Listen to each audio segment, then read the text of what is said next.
Now, processing vocals is one of my favorite things to do, and this sample pack in the song starters comes with some fantastic vocals, and it even gives you the dry option, which is amazing. Now, you can do a lot with the dry vocal. You can cut it up, you can chop it, and you can make it into anything you want. What I love doing is processing vocals so that they sound amazing. Let's have a quick listen to part of this vocal, just so we get an idea of what it sounds like. It goes wrong, you hold on, 'cause that's what you know. A fresh start with two hearts, no beating alone. Now, it's not badly recorded, the quality's there, but it could be better. It could be more controlled. So what I want to start with is some compression. I'm going to use some basic compression here. I'm going to turn this up from 4.1 to 1, which is a good ratio for vocals. It's not dealing too much with the body of the sound and not dealing too much with the peaks. It's kind of halfway. Let's see if we can get that 4.1. There we go. Nice fast attack and release. And we're basically just going to keep it easy for now. And what I mean is that we're just going to bring the threshold down, see how that affects the vocals, and then we're going to adjust the attack and release setting. There's no point in doing this before we actually have some gain reduction going on, because otherwise we're not going to understand what effect the compressor is having on the signal. It goes wrong, you hold on, 'cause that's what you know. Now make sure you turn the makeup gain off. We'll adjust this ourselves later. It goes wrong, you hold on, 'cause that's what you know. Now with pop vocals, you can really crush them, so don't be scared to compress it too much. That can sound actually really good. It goes wrong, you hold on, 'cause that's what you know. A fresh start with two hearts, no beating alone. Emotions change, you look away, pretending they don't. And what's nice about this is that it's leveling out the vocals, so it's keeping a nice sustain throughout, so it's not jumping too much up and down and dynamic. It goes wrong, you hold on, 'cause that's what you know. Before? It goes wrong, you hold on, 'cause that's what you know. And after? It goes wrong, you hold on, 'cause that's what you know. Now I'm actually really happy with the attack and release settings, so I'm going to leave those there.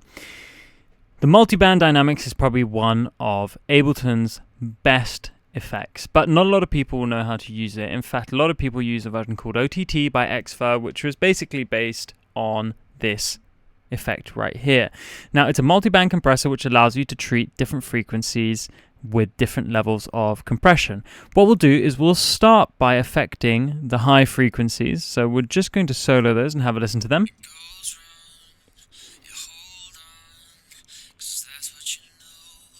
Now you can have upward compression, which is this one here, or you can have downward compression, which is this one here. Upward compression expands, downward compression compresses in the regular way we think of compression. It brings the volume down.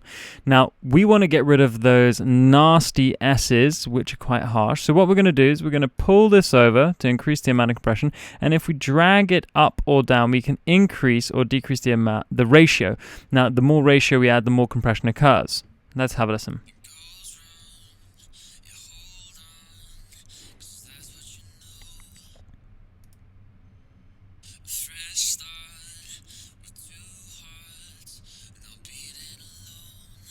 Now that's a little extra, so let's just pull back. We do want to tame some of those harsh high frequencies, but we don't want to overdo it.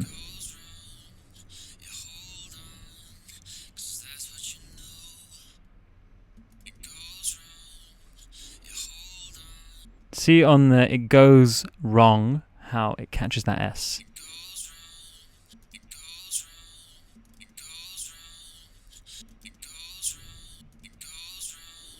Really nice. Let's hear that in context. It goes wrong, you hold on, 'cause 'cause that's what you know.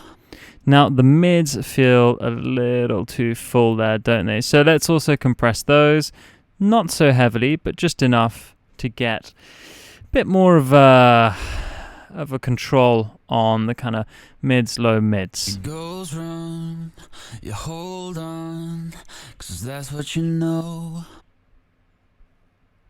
A fresh start with two hearts, no beating alone. It goes wrong, you hold on. And let's do the same for the low frequencies.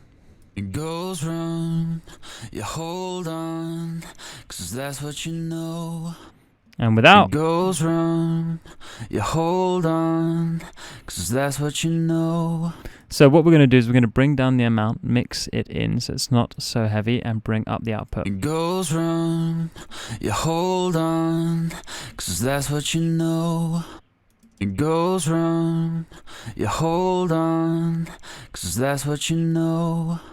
It goes wrong, you hold on, 'cause that's what you know. See how that opens up the vocal just like an EQ would, except for we're not EQing, we're just compressing. So EQ8, let's do a bit of EQing seeing as we're talking about it. It goes wrong. So we're going to cut out the low frequencies, take out some of those kind of boxy low mids, and find the little harsh frequency at the top. So it just cuts now. It goes wrong, you hold on, 'cause that's what you know. A fresh start with two hearts, no beating alone. It goes wrong, you hold on, 'cause that's what you know. Oh, really harsh around there. Sorry if that hurt your ears. Let's bring that down. It goes wrong, you hold on, 'cause that's what you know. A fresh start with two hearts, no beating alone. Okay, let's hear what we've done so far. So let's group these with Command G. It goes wrong, you hold on, 'cause that's what you know. It goes wrong, you hold on, 'cause that's what you know. Much, much, much, much, much better. Starting to sound like a real pop vocal. So at this point, I would just add some effects. So grab an audio effect wrap, drop it in, and then what we want to do is create two chains. And we're going to call this one delay, and we're going to call this one reverb. Now you're probably thinking, oh yeah, I know how to do reverb delay. I know how to do that, that's easy. But you might not have done it like this before. So let's start with the delay. Let's bring that all the way down. Let's grab the simple delay, which is now just called delay, and we just want to pop that in. Let's make sure it's on the delay chain. We're going to take it off sync, and we are actually going to reduce the time to really low. So we're going to go one kind of 80, one or just above. That'll do, about 100. Feedback all the way down, and dry wet all the way up. And we're going to mix this in. Have a listen to how this affects the vocal. It goes wrong, you hold on, 'cause that's what you know.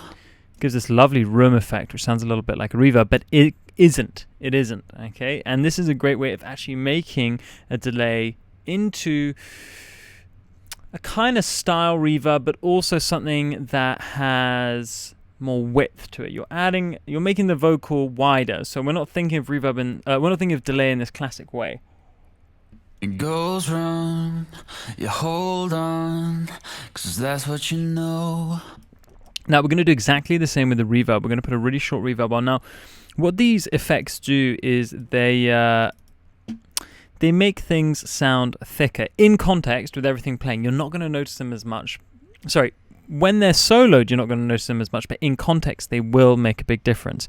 So let's turn the dry wet all the way up here. Let's turn the decay down really short, so decay time of about 500 milliseconds. No pre-delay. Let's put a low cut in. Not sure if I want the high cut. I kind of want the high frequencies, I think, from the reverb. And that should be good for now. Let's solo it. Yeah, I think that's going to be perfect. So let's mix that in, see how it sounds. It goes wrong, you hold on, 'cause that's what you know. A fresh start with two hearts, no beating alone. It goes wrong, you hold on, 'cause that's what you know. Okay, without these two. It goes wrong, you hold on. And with. It goes wrong, you hold on, 'cause that's what you know. Big, big, big difference. It sounds alive. Now, I've overdone these effects. I've exaggerated them ever so slightly. You could pull that back, make it more subtle. But again, when everything's playing in context, you're not going to notice it that much. It is just going to add a third dimension to your recording. Remember, at Sample Tools by CR2, we also offer a mix and mastering service. Just head over to www.sampletoolsbycr2.com, click on the mastering tab, and you'll find our range of services there.